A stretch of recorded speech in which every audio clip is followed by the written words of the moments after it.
In the quiet coastal town of Crescent Bay, Oregon, on a chilly October morning in 2024, I was hunched over my workbench in my backyard shed, the salty breeze sneaking through the open door. My name's Ethan Caldwell, a welder by trade, and I was pouring my soul into a memorial bench for my dad, who'd passed away a year earlier. The bench was no ordinary project-carved cedar with intricate steel inlays spelling out his name and his favorite saying about perseverance. It was meant for a small ceremony my mom was planning to honor his memory, and I had just 5 days left to finish. Sparks flew from my torch, the hum of my welder filling the air, when a deep rumble interrupted my focus. A gleaming black Range Rover rolled right into my driveway, parking dead center in front of my shed's entrance. I figured it was a client people sometimes dropped by to talk custom metalwork, but this wasn't a client. It was Margaret Hensley, my 50-year-old neighbor who'd crowned herself queen of our neighborhood's homeowners association without so much as a vote. Margaret had a reputation. She carried herself like she owned Crescent Bay, her sharp eyes always scanning for something to control.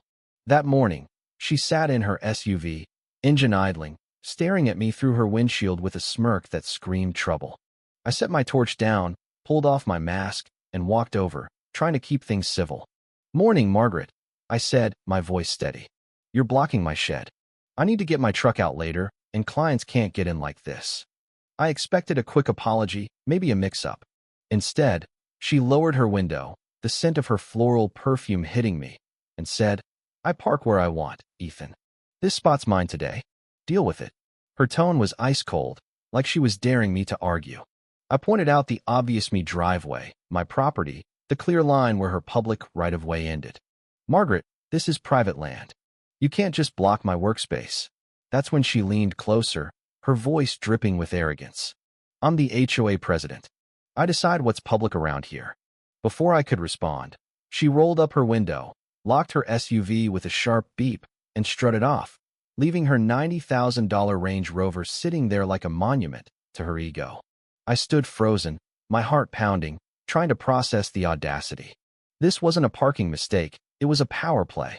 I grabbed my phone, called my insurance agent, and started documenting everything: photos, videos, timestamps, just like she advised. Then I rang up Walter Grayson, a retired attorney who lived a few houses down. At 70, Walter was the only one in Crescent Bay who didn't flinch at Margaret's antics. "Ethan," he said, his voice gravelly, "Margaret's in deep financial trouble. Rumor is, foreclosure's looming. Desperate people do wild things, especially when they think they're untouchable." I spent the day trying to handle it like an adult. I called a towing company, but they wouldn't touch an HOA dispute too messy. The local police sent Officer Harper, a no-nonsense cop who confirmed the SUV was on my property and issued a citation, slipping it under Margaret's wiper. I thought that'd be the end of it. But 2 hours later, I watched through my shed window as Margaret stormed out, ripped the citation to shreds, and flung the pieces at my open door.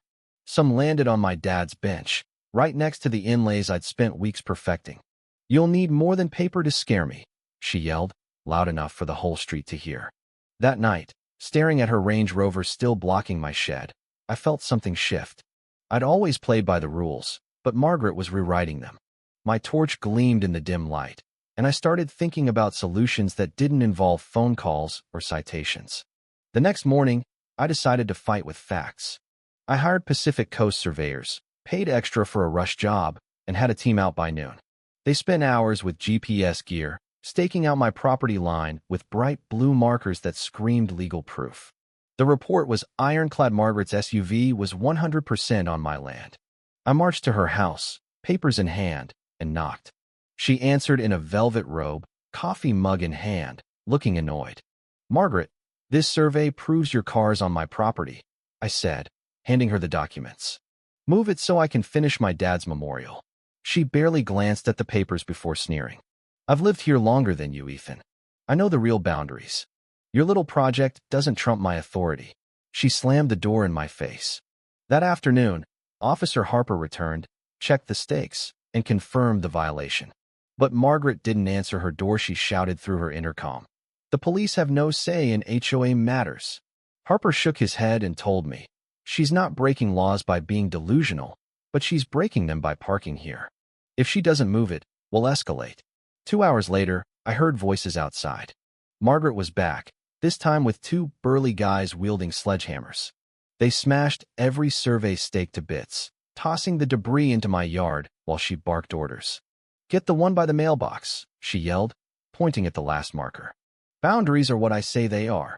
My security cameras, installed on my agent's advice, caught every second. Walter stopped by that evening, picking up splintered stakes, his face grim. "This isn't just a spat anymore, Ethan. She's desperate." I dug into her finances, not just facing foreclosure. She's trying to scam her insurance to cover debts. That Range Rover? It's probably insured for more than her mortgage. That night, I stood in my shed, staring at my dad's unfinished bench and Margaret's SUV, still blocking my way. I had a 2-week trip to Hawaii planned, booked months ago to clear my head after Dad's passing. But as I looked at that car, an idea took shape. I told Walter, "I'm building something permanent. Something she can't ignore." He raised an eyebrow. "What kind?" I grinned. "An art piece nobody's forgetting." For 3 nights, I worked under cover of darkness, my cameras rolling.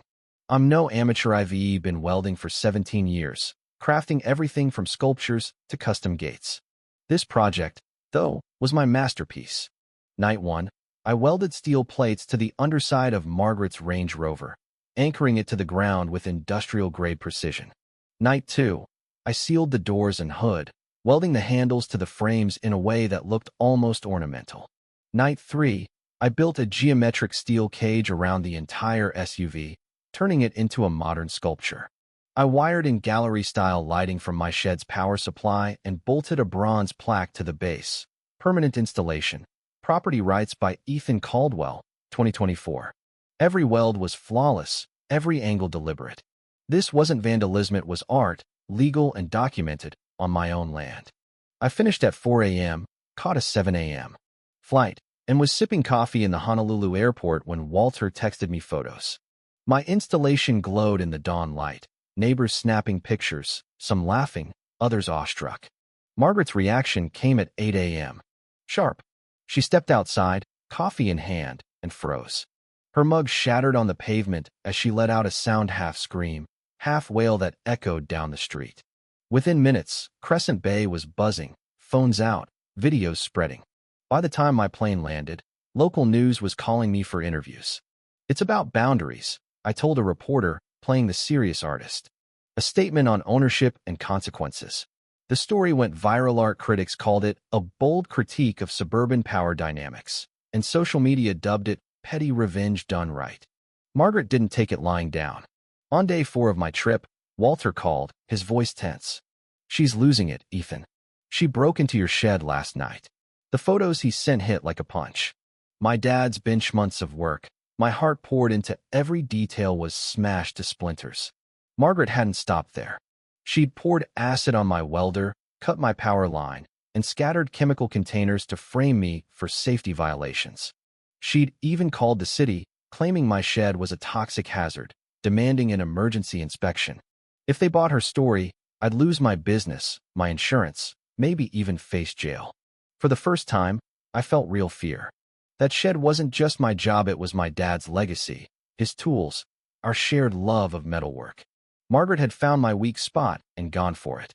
I changed my flight, landing back in Crescent Bay the morning of the inspection.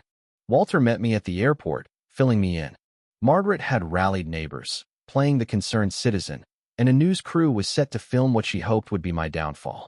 At 10 a.m., Inspector Torres arrived with a fire marshal and an environmental expert. Margaret, dressed like she was heading to a board meeting, led them to my shed. "I've documented violations here for weeks," she said, her voice dripping with fake concern. "Toxic fumes, illegal chemicals, fire hazards." Torres found her planted evidence: spilled solvents, mislabeled containers, tampered wiring. "This could mean fines, maybe criminal charges," he said, scribbling notes. Margaret's eyes gleamed. That's when I stepped in. "Inspector Torres, I've got something you need to see," I said, opening my laptop. The room went quiet as I played the first video. Margaret and her hired goons smashing my survey stakes, her voice clear as day. Gasps rippled through the crowd. "That could be edited." Margaret snapped, but her voice shook. I played the second clip, her breaking into my shed, sledgehammer in hand, smashing my dad's bench. His dead father's bench means nothing to me, she sneered on camera. The news crew's jaws dropped. The third video was the knockout, Margaret planting the chemicals and tampering with my wiring, rehearsing her concerned neighbor's speech.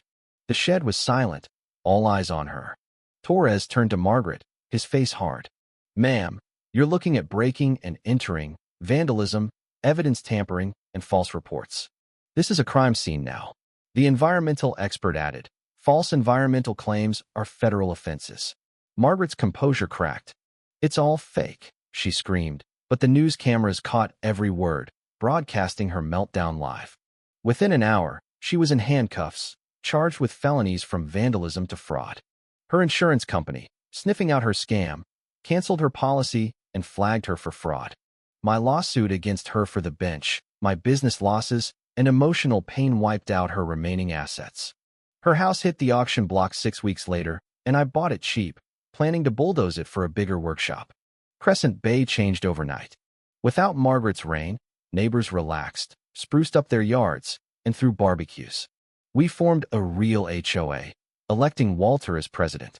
They named my sculpture a landmark, adding a plaque about its role in ending her tyranny. The bench got rebuilt, better than before, with neighbors pitching in. We set it in a garden where Margaret's house once stood, dedicating it on the anniversary of Dad's passing. My new workshop, funded by the lawsuit and auction, let me hire staff and take on bigger projects, even city commissions. Margaret's attempt to ruin me had backfired spectacularly. As I stood at the dedication, surrounded by a community that had my back, I thought of Dad's lessons about standing tall. Margaret crossed a line, and I drew one she couldn't erase. Was my sculpture a stroke of genius or a step too far? Should I help others fight their own HOA nightmares? What would you do if someone trashed your life's work? Drop your thoughts below, and if you want more stories like this, hit like and subscribe. I've got plenty more where this came from.